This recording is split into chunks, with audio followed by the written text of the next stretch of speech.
Shalom semuanya. Kita baca firman Tuhan di Yohanes pasal 20 ayat 24 sampai 29. Mari kita berdiri, Bapak Ibu, adik-adik semua. Tetapi Thomas, seorang dari ke-12 murid itu yang disebut Didimus, tidak ada bersama-sama mereka ketika Yesus datang ke situ.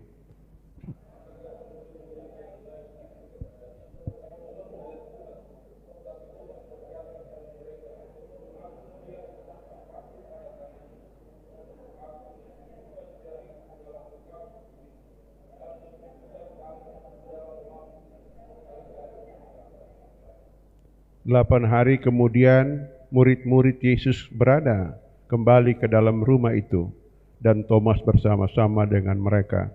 Sementara pintu-pintu terkunci, Yesus datang dan ia berdiri di tengah-tengah mereka dan berkata, "Damai sejahtera bagi kamu."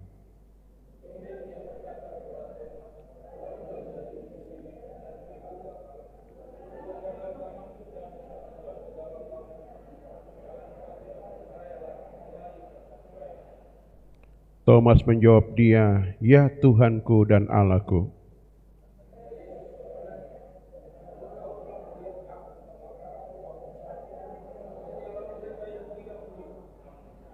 Amin. Silakan duduk. Ya, puji Tuhan, saudara. Ya, Thomas ini tokoh yang menarik untuk kita renungkan di hari ini. Ya, tema yang kita renungkan adalah mengenal Tuhan itu pasti kuat dan bertindak dalam segala sesuatu. Jadi kuncinya mesti mengenal Tuhan baik-baik. Nah, Thomas ini mewakili orang-orang yang disebut sebagai orang-orang logika, ya, menggunakan nalar logika untuk menerima, menganalisis sesuatu. Sementara Tuhan itu adalah Tuhan yang disebut roh, ya, kebenaran, dan sukar dipahami dengan akal logika manusia begitu saja, saudara.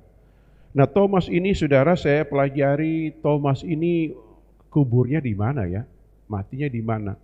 Ternyata dia mati di India, saudara. Ya, di India dia seorang misionaris yang datang ke India, berlayar ke India lalu melayani India. Dia mati karena dipanah oleh orang India, saudara. Ya, sementara doa, ya. Sementara dia pelayanan, lalu di belakang rumahnya dia bangun kapel kecil, tempat doa. Sementara doa dipanah, saudara, mati.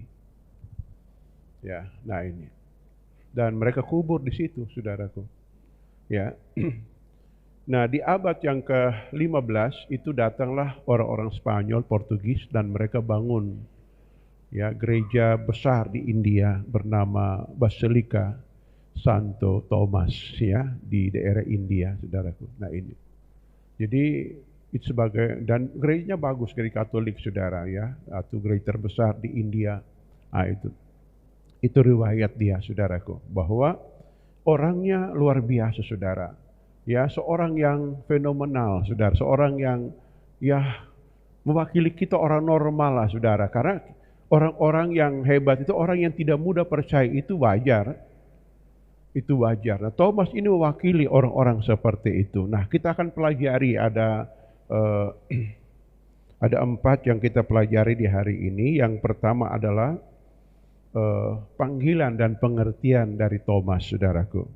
Yang kedua itu kebingungan. Thomas bingung, ya. Thomas tipe orang yang mudah bingung, saudara, ya. Yang ketiga itu adalah konflik batin Thomas, saudaraku, ya. Konflik apa dalam diri Thomas ini, saudara. Lalu yang keempat adalah ya, Thomas berhasil diyakinkan oleh Yesus. Nah ini, kita pelajari yang satu, panggilan Thomas, ya, tentu dalam Injil Markus maupun Injil Matius, ia mencatat nama Thomas ke dalam ke-12 rasul anak domba. Dipilih, dan Thomas itu artinya kembar. Ya, orang kembar. Tapi kembarannya nggak disebut, saudara. Siapa kembarannya nggak disebut, tapi nama Thomas artinya kembar. Kayak Yakub Esau di Alkitab, kembaran. Anak kembar, adik atau saudara kembarnya nggak ketahuan siapa, saudara, ini. Jadi kita ngerti, jadi Thomas artinya ya kembar, saudaraku. Jadi itu pengertiannya. Dan Ya, di sini kalau kita pelajari bahwa panggilan Thomas jelas. Yesus yang panggil sendiri. Yesus berkata, bukan kamu yang memilih aku, tapi aku yang memilih kamu. Itu sangat jelas. Kita masuk pada yang kedua tentang kehubungan Thomas. Terkenal Yohanes catat di Yohanes 14. Jadi firman Tuhan Yohanes 14 itu sebenarnya Tuhan Yesus ngomong spesial pada Thomas. Jangan gelisah hatimu, percayalah kepada Allah, percayalah kepadaku. Lalu Thomas sambut. Yesus ngomong, akulah jalan kebenaran dan hidup. Thomas berkata, tunjukkan Bapa itu kepada kami dong. Nah, itu hubungannya, saudara. Tunjukkan Bapa itu kepada kami. Lalu Tuhan Yesus jawab, engkau melihat aku, melihat Bapakku. Karena aku dan Bapa itu satu. Nah gitu. Iya toh. Manusia 3 dimensi, saudara. Roh, jiwa, dan tubuh, saudara. Manusia tanpa roh itu disebut hewan. Hewan gak ada roh, saudara. Dia hanya punya jiwa, saudaraku. Ya, dan punya nyawa. Nyawa itu bukan roh, saudara. Roh itu pribadi. Manusia punya roh, saudara. Nah, Yesus berkata, aku Bapa satu. Rohnya Yesus roh Bapa, saudara.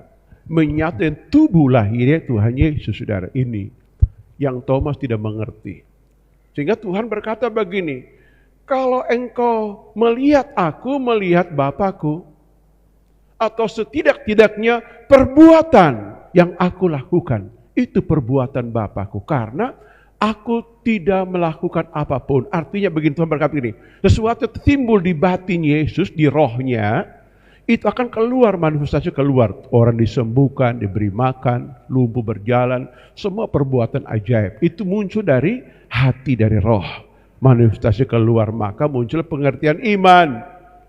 Dalam Ibrani pasal 11 ayat yang ketiga, bisa ditunjukkan atau kita baca bersama. Ini pekerjaan rohnya seperti ini. Ibrani 11 ayat yang ketiga. Karena iman kita mengerti, perhatikan, kita mengerti bahwa alam semesta telah dijadikan oleh firman Allah. Sehingga apa yang kita lihat telah terjadi daripada tidak dapat kita lihat. Semua itu terjadi di alam yang belum kita lihat, alam roh. Roh itu apa? Wujudnya seperti angin, saudara. Angin gak bisa dilihat, tapi bisa dirasakan, saudara. Itu ya, makanya dalam pengertian Yunani disebutkan pneuma, angin berhembus, saudara. Nah ini, itu roh yang tidak dilihat, tapi dirasakan ada. Kita menyembah Tuhan, enggak lihat apa-apa, merasakan suatu jamahan, hadirat dalam diri kita. Wujud Allah seperti itu, roh, terang, adil, dan mulia, saudara. Itu wujud Allah. Nah ini, itu kebingungan dari Thomas, saudara. Tapi Tuhan meyakinkan, tidak sebatas itu, saudara kasih. Ya, kita lihat, saudara.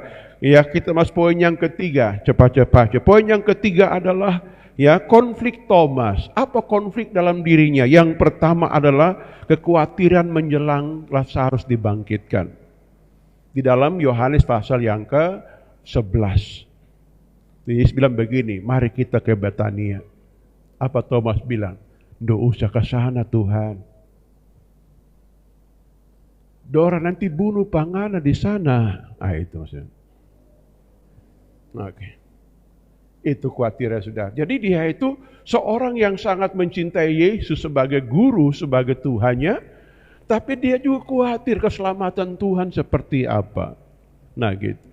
Sama seperti Daud awal mula mengambil tabut perjanjian, mirip-mirip pola pikir di Thomas, saudara. Jadi dia suruh para prajurit tentara pikul ambil tabut perjanjian. Karena tabut ini baru dirampas oleh orang Filistin, saudara. Karena Saul bikin dosa, maka tabut dirampas, saudaraku. Dan dikembalikan. Daud bawa tentara untuk pikul ambil tabut ini. Bukan sampai di situ. Daud taruh tabut di bendi roda, saudara. Kalau orang sini biasa muat kopra, biji kelapa, saudara. Pakai roda atau pakai begitu. Nah itu kekhawatiran, saudaraku. Artinya begini, dengar. Tuhan itu juru selamat. Dia pembela agung. enggak perlu dibela. Bilang amin. Kalau kita bela Tuhan, lalu Tuhan bela siapa? Ya saudara, Tuhan suruh kita bersaksi, bukan bela saudara. Bersaksi artinya menyampaikan kebenaran dari Tuhan. Alkitab berkata 1 Petrus 2 ayat yang ke-9.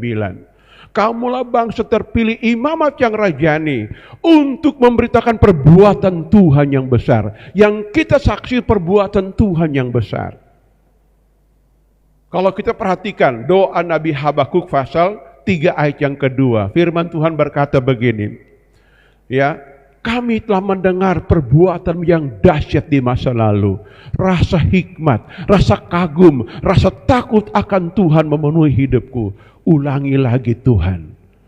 Kenapa Habakuk doa seperti itu? Karena dia hidup di tengah himpitan. Orang Israel sudah punya jimat, sudah punya berhala, kejahatan, kekerasan di mana-mana saudaraku. Karena orang yang punya jimat ya atau berhala biasanya cenderung jadi bodoh. Ya jadi tegar tengkuk saudara, keras kepala, merasa diri paling hebat sejagat raya ini saudara yang kasih. Padahal nggak ada apa-apanya saudara. Ya kejahatan di mana-mana. Tuhan tidak menampakkan diri. Tapi ada seorang bernama Habakuk. Dia bangun ruang doa. Ada tingkat dan dia menanti-nantikan Tuhan.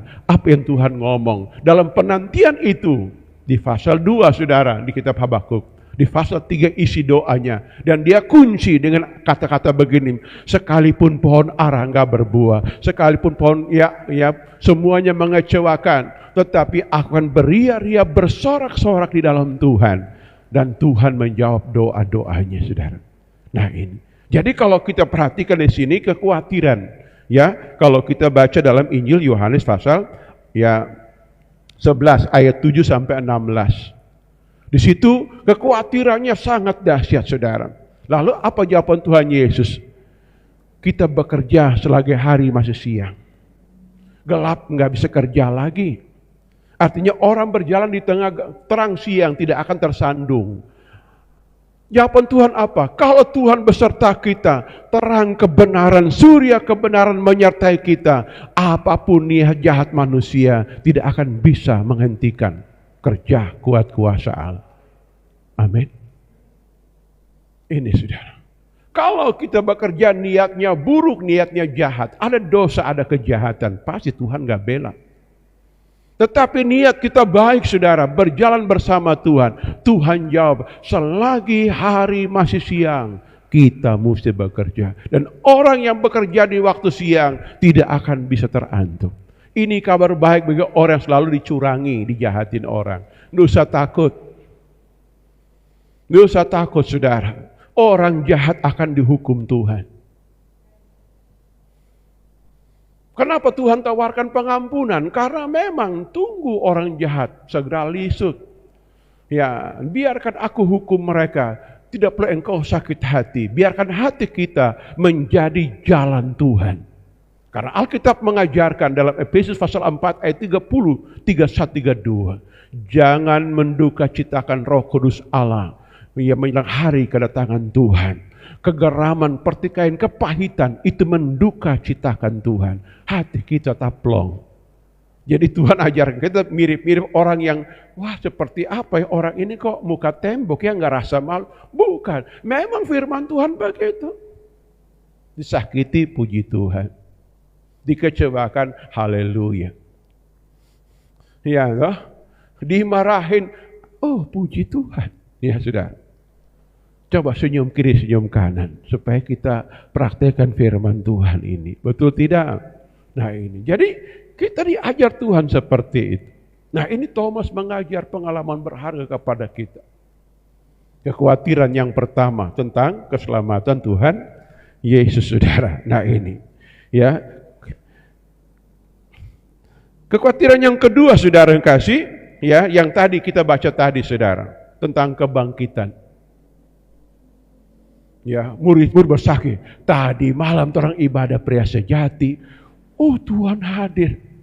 Datang Thomas, kalau kita nggak lihat DP lubang paku di tangan kaki, kita nggak percaya ini Om Tom, Mas, ini Om Tom, ini Om Tom. Siapa sih ini nama Thomas? Ada? Halo? Ya, Tommy, Thomas, gitu ya. Om Tommy. Nah ini, kalau kita nggak lihat dia lobang paku di tangan dan di kakinya, catat nih, Thomas tidak percaya. Itu yang ya. Pertama tadi sudah tentang keselamatan, ya Yesus. Yang kedua tentang pribadinya, dia nggak ngerti, saudara. Yang ketiga tentang kebangkitan, dia nggak ngerti, saudara. Ya mungkin saya aja mirip-mirip begitu. Karena saya orang rasional juga, saudara. Betul tidak? Jadi Thomas ini sengaja Alkitab mencatat, saudara, supaya kita juga mengerti. Umpama kita injili orang nggak yakin juga itu. Kita ngomongin dia nggak percaya. Aduh, stres. Nggak usah, saudara. Halo, biarkan waktu firman Tuhan akan meyakinkan dirinya. Karena waktu kita sampaikan firman Tuhan, firman itu benih, saudara. Benih. Taruh aja begitu. Tunggu waktu benih itu tumbuh sendiri. Tidak usah paksa benih itu tumbuh. Orang kan ternyata anak petani ini sudah mengerti. Taruh dalam tanah begitu, siram Jo. Biarkan matahari dan dingin panas kelola dia. Benih akan tumbuh. Yesus juga. Tapi Yesus luar biasa, saudara. Di tengah kebingungan, ketidakpercayaan, saudara, Thomas dia datang, saudaraku. Ini luar biasa, saudara. Sehingga kita lihat kenapa Thomas ini bisa percaya kepada Tuhan. Karena Alkitab mengatakan bahwa dia teman-teman, Petrus, Yakobus, Yohanes, dia nggak pakai. Mau ngomong. Kalian ngomong, saya tidak percaya. Ada yang begitu, punya prinsip begitu, ada di sini. Ada. Saya dulu begitu, saudara. Saya nggak jadi pendeta, ya ujuk-ujuk jadi pendeta, nyanda, saudara. Anak baik-baik ini dari kecil, Pak, Bapak Ibu. Rajin sekolah minggu, ikut gesasi, saudara. CD lagi, semua ikut saya. Ya, bilang bertobat, nggak mau kita. Baptis, apa lagi? Sebaptis dari kecil, punya bapak serani, mama serani, ada. Tiap Natal tahun baru ketemu makan enak dendora. Sudah. Nah ini Thomas sudah riwayat begitu. Jadi Kristen itu kalau hanya keturunan nggak pakai. Ya, saudara. Ya. Ada orang dia umpamanya orang tuanya Kristen, otomatis lahir aja di anaknya Kristen. Karena memang begitu, saudara. Tapi coba orang tuanya agama lain. Lahir anak besar di agama lain, itu ada masalah di situ. Masalahnya apa di sini? Kita belajar Thomas ini.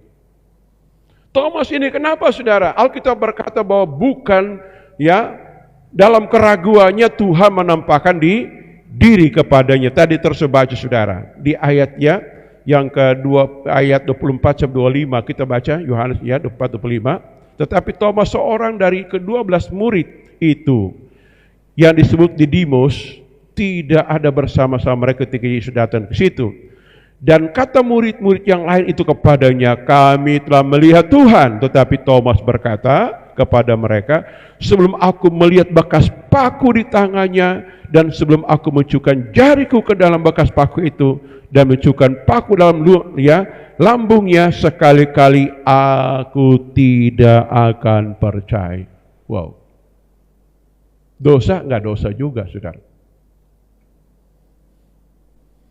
Kenapa Thomas punya alasan begini? Karena dia nggak diundang sama-sama dengan Petrus, Yakobus, Yohanes di bukit Gunung Tabor waktu itu. Kalau dia juga sama-sama, pasti dia sudah percaya duluan, saudara. Betul tidak? Begini. Artinya begini, kalau kita jadi anak Tuhan hanya mengenal firman dari Alkitab, itu nggak salah. Lebih hebat kalau kita melihat dengan mata telanjang kehadiran Tuhan. Itu maksudnya ayat ini. Lebih hebat orang begitu. Tidak akan goy. Orang mau ngomong apa dia nggak percaya. Ngoni bukan Tuhan. Mataku telah melihat Tuhan. Coba kita baca itu ayat bandingan. 1 Yohanes 1 ayat 1-3. Itu ayat bandingannya, saudara. 1 Yohanes 1 ayat 1-3. Coba tunjuk layar. Apa yang telah ada sejak semula yang kami dengar, yang telah kami lihat dengan mata kami dan telah kami saksikan dan telah kami raba dengan tangan kami tentang firman hidup. Perhatikan, firman hidup. Siapa firman hidup? Yesus Kristus. Itulah yang kami tuliskan kepada kamu. Terus, lihat. Hidup itu telah dinyatakan dan kami telah melihatnya dan sekarang kami bersaksi dan memberitakan kepada kamu tentang hidup kekal yang ada bersama-sama dengan Bapa dan yang telah dinyatakannya kepada kami. Ayat berikutnya, apa yang telah kami lihat dan telah kami dengar itu kami beritakan kepada kamu juga, supaya kamu pun beroleh persekutuan dengan kami, dan persekutuan kami adalah persekutuan dengan Bapa dan anaknya Yesus Kristus. Ini namanya saksi, fakta, tidak bisa dibantahkan. Diuji lewat kesaksian. Yohanes bukan jalannya mulu, saudara, digoreng hidup-hidup, saudara, dalam minyak panas. Kuali besar dipanaskan, saudara, mendidih, dibuang Yohanes ke bawah di dalam minyak gorengan. Enggak mati, enggak lecet, saudara. Kenapa janji Tuhan? Kalau engkau melewati laut, laut tidak akan menghanyutkan. Lewat api, api tidak membakar engkau. Itu janji Tuhan dalam kitab Nabi Yesaya. Dan Yohanes melewati fase seperti itu. Imannya, keyakinannya, kesaksiannya, saudara, diuji dengan berat, saudara. Penasaran pemerintahan Romawi, buang di Pulau Patmos, jadi pekerja batu bara. Saudara, kenapa Yohanes tidak mati syahid, saudara? Karena dia ada punya titipan khusus dari Yesus waktu penyaliban. Perkataan Yesus yang ketiga, hai ibu, ini anakmu. Dan dia berkata, hai anak, itu ibumu. Siapa, saudara? Yohanes. Kita punya ibu, kita punya mama, ya. Maka dia tidak mati syahid, saudara. Dia punya tugas ganda. Dia tulis kitab Wahyu dan dia harus menjaga ibu Yesus Maria di hari tuanya. Maka dia tidak mati, saudara. Kalau dalam diri seseorang ada rencana Tuhan, saudara, melewati lembah kekelaman, maut tidak bisa mengambil sebelum rencana terwujud, saudara. Ini, lihat Yunus, saudara. Yunus punya panggilan khusus untuk Niniwe. Sekalipun masuk mati dalam perut ikan, hidup ulang, harus ke Niniwe. Tapi kalau orang masa bodoh panggilan Tuhan, Tuhan cepat-cepat mau ambil. Tapi berkat Tuhan, ini aku, pakai aku Tuhan. Melewati berbagai macam lembah air mata, kesukaran tidak akan bisa. Itu contoh fakta Alkitab seperti itu. Nah, Yohanes ini Pulau Patmos, saudara. Dia bangun gereja, di Turki dia bangun gereja. Dia beri nama apa? Santa Maria. Yohanes yang bangun. Kenapa? Karena dia bawa ibu Yesus ke sana, saudara. Sebagai wujud sejarah bisu kepada seluruh dunia. Bahwa Yohanes bertanggung jawab. Menjaga ibu Yesus dan juga menulis kitab Wahyu. Itu contohnya, saudara. Nah, kita balik ke Om Thomas ini, saudara. Ya. Jadi Thomas ini luar biasa, dia begitu ragu. Itu mewakili kita juga, saudara. Izinkan keraguan kita dijamah oleh Tuhan. Amin. Keraguan itu menghalangi kuasa mujizat Tuhan. Keraguan menghalangi pertumbuhan iman dalam diri seseorang. Karena Alkitab berkata, engkau tidak bisa pindahkan gunung, tidak bisa sembuhkan orang, karena engkau kurang percaya. Dalam Injil Matius. Roh inilah, sifat inilah perlu dijamah, dipulihkan oleh Yesus, saudara. Nah, Thomas ini kenapa Tuhan datang dulu, saudara? Alkitab berkata 8 hari kemudian, seminggu depannya, Tuhan datang. Thomas hadir, saudara. Nah ini, jadi kalau kita pelajari, saudara, ya Thomas enggan dalam ayat itu, lalu Thomas diyakinkan di ayat 26 sampai 29. Diyakinkan oleh Tuhan dengan manifestasi kehadiran Tuhan. Saya jadi hamba Tuhan karena melihat kehadiran Tuhan nyata seperti itu berkali-kali, saudara. Di awalnya tahun 84 melihat itu. 85 saya ambil keputusan, saya harus melayani Tuhan. Orang gak percaya, saya melihat. Maka perdebatan dunia apapun, saudara, tentang Tuhan Yesus bukan Tuhan, saya tidak percaya. Pakai dalil kamus ahli siapapun kita nggak percaya. Karena sudah ketemu dengan Tuhan nyata dalam wujud keilahiannya. Saudara lihat di Alkitab, semua nabi-nabi yang hebat-hebat, katakan Musa ketemu Tuhan. Belukar terbaik, itu semua kita tahu itu. Siapa lagi yang ketemu Tuhan? Yosua mendengar langsung suara Tuhan. Kuatkan teguhkan hatimu, hai Yosua. Dia nggak ragu, melewati air dia nggak takut, saudara. Melewati tembok dia nggak takut. Kenapa? Ketemu dengan Sang Penguasa Tunggal alam semesta, surga dan bumi. Datang ke siapa lagi, saudara? Datang ke nabi-nabi di Alkitab. Daud. Tuhan menampakkan diri kepadanya, saudara. Ya, datang ke Samuel. Umur 2-4 tahun Tuhan menampakkan diri. Samuel mau perubahan besar di dalam negara Israel dalam hal spiritual negara ini, bahkan dalam hal hukum dan undang-undang, saudara. Ya, datang ke siapa lagi? Yehezkel. Saudara baca Yehezkel pasal 1. Tuhan menampakkan diri, saudara, pada Yehezkel ini. Datang ke Yesaya, sama dalam Yesaya pasal 6. Di tengah kaca balau carut marut negara Yahudi waktu itu, saudara, dipimpin oleh raja demi raja. Dalam kekacauan itu Tuhan menampakkan diri di atas tahta yang tinggi dan menjulang. Begitupun kita anak Tuhan. Kalau kita berkata dipimpin roh, ya membawa bagus-bagus. Amin. Amin. Banyak orang gagal, saudara. Dia pikir ketemu dan lihat Tuhan seamat jago. Bukan. Bukan, saudara. Justru kalau kita pernah ketemu Tuhan, kita sangat rendah hati. Alkitab berkata, berbahagia orang miskin di hadapan Allah. Artinya, hidupku tidak punya apa-apa. Semua apa-apa Tuhan yang punya. Betul, itu konsep miskin di hadapan Allah.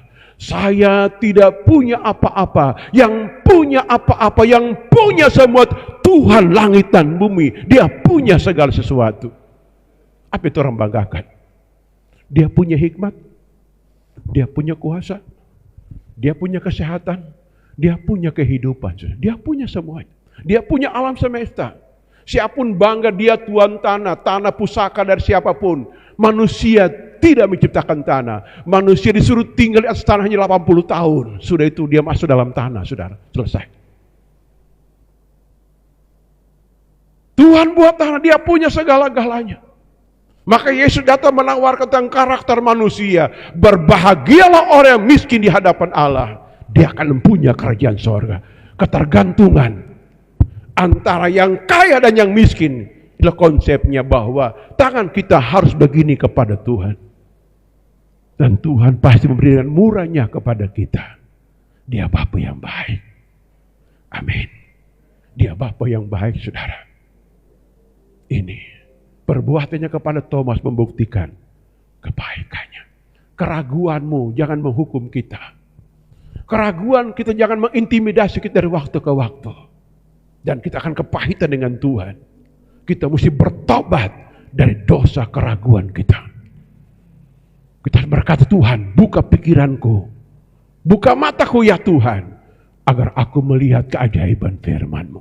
Itu kata Raja Daud dalam Mazmur 119, saudara. Ini, saudara.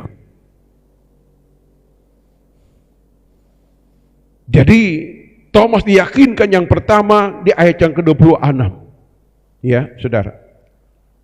Ayat 26 berkata begini.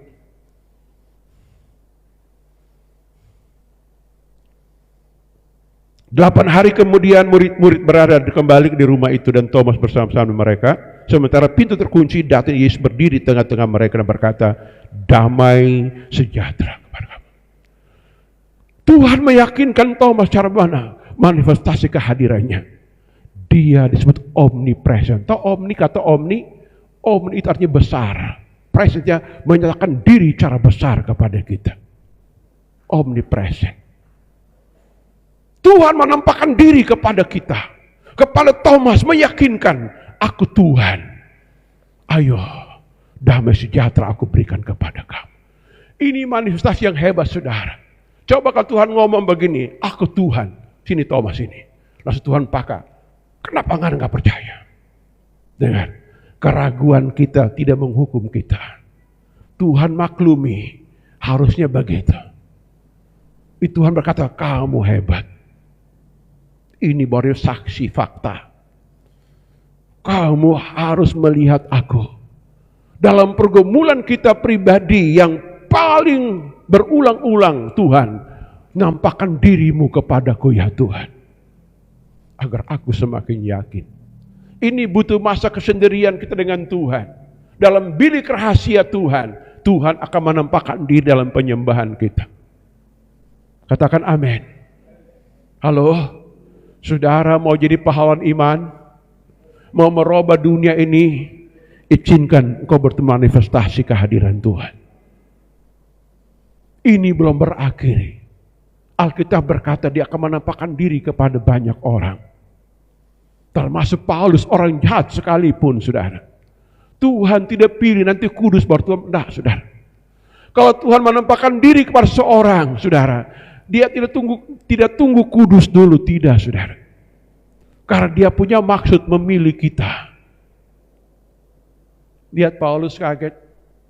Seperti aku ini penjahat, pembunuh, sadis, keras, paling hina. Kenapa dia menyatakan diri kepadaku? Kenapa, saudara? Karena dia sangat cinta kepada kita. Dia tidak melihat dosa sebagai penghalang, saudara. Tapi dia melihat kita berharga di mata Tuhan. Dia berkata, jangan takut. Dosamu aku ampuni. Bukan kamu memilih aku, tapi aku yang pilih kamu. Itu Thomas langsung tersentak. Oh Tuhan, Engkau baik sekali. Engkau tidak menghukum aku. Saudara baca Yesaya pasal 6. Apa responnya saya melihat Tuhan? Aku manusia cilaka. Aku seorang najis bibir. Tapi mataku telah melihat Tuhan. Dan lihat manifestasi Tuhan itu dia menjadi ukuran. Orang dewasa rohani tidak, saudara. Justru orang yang paling buta rohani Tuhan hadir untuk mencelikan matanya melihat kemuliaan Sang Raja. Halo. Jadi kita bertobat sampai hari ini, dengar. Segala kekurangan kelemahan yang kita miliki itu bukan ukuran. Satu kata saya sampaikan, Tuhan sangat mencintaimu. Amin. Dia sangat mencintai kita. Dia menampakkan diri. Kalau enggak terus lewat di masa Covid, sudah lewat, habis, disabu bersih. Kalau Tuhan izinkan kita masih hidup bernapas sampai hari ini. Dengar, dia mengasihi kita. Amin. Halo, amin. Ini saudara, manifestasi saudara. Lalu ayat 27 perhatikan.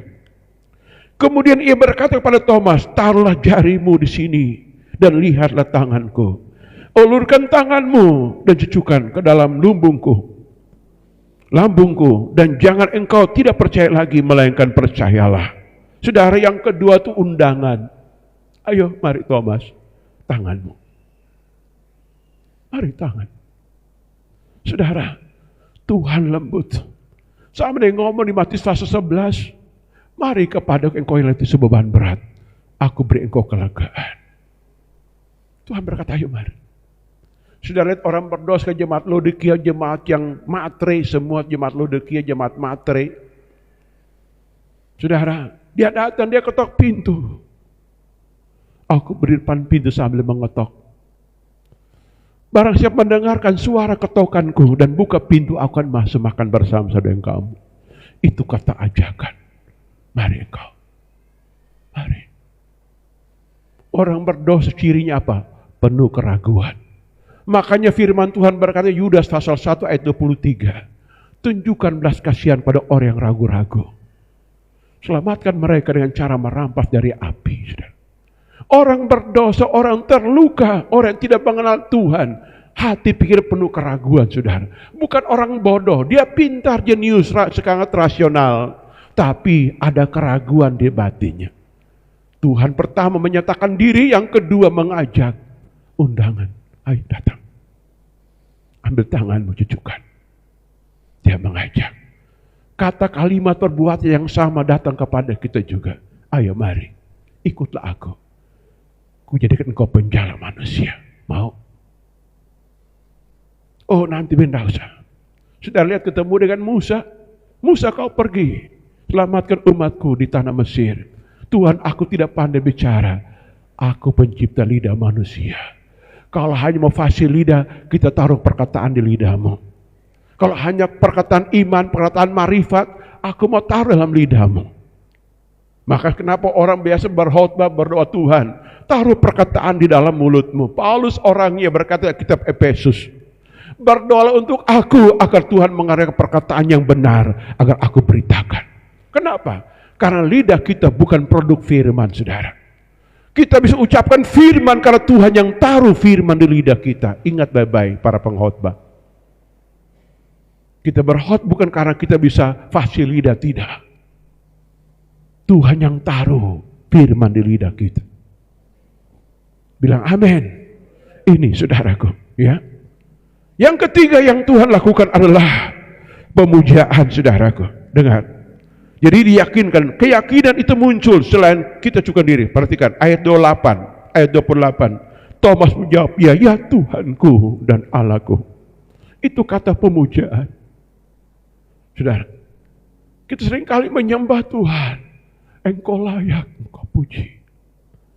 Itu meyakinkan diri kita. Itu kata pemujaan, saudara. Untuk meyakinkan kita, saudara. Bahwa kita yakinkan lewat pemujaan. Karena Tuhan benci orang yang tidak menyembah Tuhan, saudara. Dia tidak punya kekuatan. Saudara baca seorang istri raja. Kandung dikutuk oleh Tuhan. Saudara, itu istri pertama Raja Daud, anak Raja Saul. Dia melihat raja menari-nari memuji Tuhan. Dia hina suaminya, saudara. Alkitab mencatat seumur hidup tidak punya anak, saudaraku. Seorang yang pemuji Tuhan. Saudara lihat kenapa Tuhan pilih Maria. Karena Maria seorang pemuji penyembah Tuhan. Sesudah peneguhan, saudaraku, bahwa Yesus lahir di kandungannya. Apa Maria lakukan? Jiwaku memuliakan Tuhan Allahku. Semua orang akan berkata, aku berbahagia. Karena dia memperhatikan keadaan hambanya. Mari, jadi seorang pemuja. Pemuji, penyembah, bukan suara merdu, saudara. Tapi hati yang sanjung, menghormati, meninggikan Tuhan. Itu pemuji penyembah. Kalau pemuji penyembah cuma suara merdu, apa bedanya Michael Jackson, teman-teman di dunia sekuler sana, saudara? Suara mereka bagus-bagus lebih dari kita, saudara. Tapi tidak mengandung urapan. Itu mengandung dosa, saudara. Menyesatkan banyak orang. Karena Tuhan pilih pemuji penyembah. Allah mencari penyembah-penyembah benar. Agar merubah penyembahan yang salah di muka bumi ini. Amin. Thomas berseru, Tuhanku Allahku. Itu penyembahan pertama saat perjumpaan dengan Tuhan. Bisa saudara buat lagu Tuhanku Allahku. Bisa tambah kalimat yang lain. Bagaimana kisah seorang bertemu dengan Tuhan. Pikiran penuh keraguan. Penuh dengan tanda tanya. Ketemu Tuhan. Tuhanku Allahku. Bukan engkau yang memilih aku. Bukan aku yang memilih engkau. Tapi engkau yang memilih aku. Ini saudaraku. Dalam peneguhan yang ketiga, saudara. Peneguhan yang keempat adalah, saudara, kita lihat di ayat 9. Ayat 9. Kita baca. Kata Yesus kepadanya, karena engkau telah melihat aku, maka engkau percaya. Berbahagialah mereka yang tidak melihat, namun percaya. Ini kalimat ini mengandung begini. Melihat, oke, bagus. Tapi lebih bagus mendengar Tuhan. Karena iman timbul dari mendengar. Ini ada gambar Yesus, saudara. Ada beberapa figuran. 3 figur. Dipersembahkan oleh beberapa anak-anak Tuhan yang baik hati. Kita lihat boleh hanya muncul kebanggaan dan peneguhan. Tetapi orang berbahagia orang yang tidak melihat tetapi percaya. Percaya bukan asal percaya buta, tidak, saudara. Ya saudara, tapi mereka mendengar, mengerti firman Tuhan, mengambil keputusan untuk percaya. Karena iman timbul dari mendengar firman. Maka terbaca dalam kisah Musa, saudara. Musa berdoa, Tuhan, tampakkan dirimu, aku mau melihat wajahmu. Tuhan berfirman, mana? Engkau melihat aku, engkau pasti mati. Tidak perlu. Engkau cukup mendengarkan firmanku. Dan Musa taat itu, saudara. Ternyata, saudara, wajah yang dilukis oleh Yesus dalam wujud apapun, ini dalam seni manusia, saudara. Figura-figura ini, gambar-gambar, seni manusia. Tapi kalau kita ketemu dengan Tuhan di alam roh, lebih indah dari ini, saudara. Lebih indah. Kalau kita punya pengalaman rohani dengan Tuhan. Amin. Mau saudara mencintai Tuhan? Halo? Ini saudara. Sehingga Thomas ini merasa yakin, hakul yakin, Yesuslah Tuhan. Dia tinggalkan tanah airnya.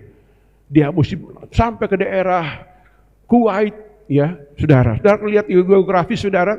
Dia mesti jalan darat dari Israel, dia turun ke tanah Arab, dia berlayar sampai India dengan niat baiknya merintis pelayanan di tanah India. Dia sampai sana, dia bangun rumahnya, saudara, kecil, dan dia bangun satu kapal kecil, ruang doa di belakang rumahnya. Dia doa siang malam melayani orang-orang India, saudara. Dan memang sampai hari ini India tidak mayoritas Kristen, tapi orang-orang India yang percaya Tuhan Yesus biasanya hebat-hebat. Saudara melihat beberapa orang India biasa datang di daerah Bitung ini. Ya.